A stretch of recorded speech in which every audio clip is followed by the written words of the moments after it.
Всем привет, друзья! Короче, я уже приехала с Миргорода, и вот я уже дома у себя обитаю.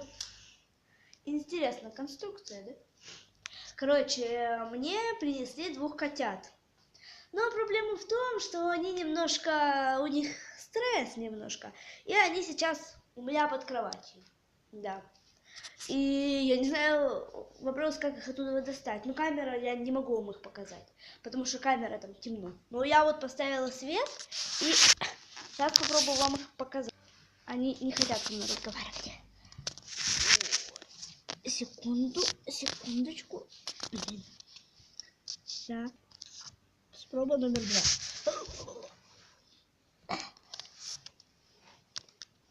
Шумно видно, конечно.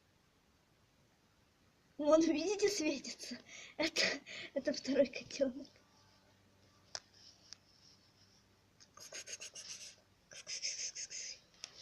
Вон их видно немножко.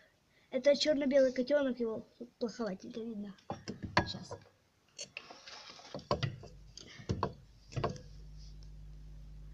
Ну, там рыжий еще вот рядышком возле него. Но его плохо на камеру видно, потому что там темно.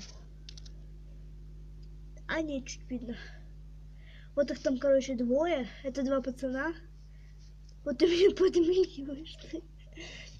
Я там под кровать залезть могу, но они от меня бегают, это во-первых, их там паутина. Ладно, что у меня под кроватью вы уже видели, да? Ой. Ну, короче, вот так, примерно. Вот так мы живем. Один умер, другого взяли. Ребята, скажите мне, вот я красиво выгляжу?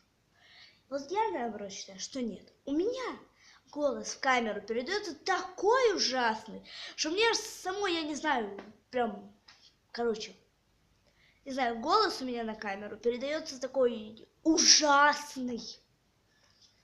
Ладно, ребята, спасибо, что вы хотя бы меня смотрите. Ну, кого я обману? Меня смотрит только один человек, и я. Ладно, не будем об этом. До свидания.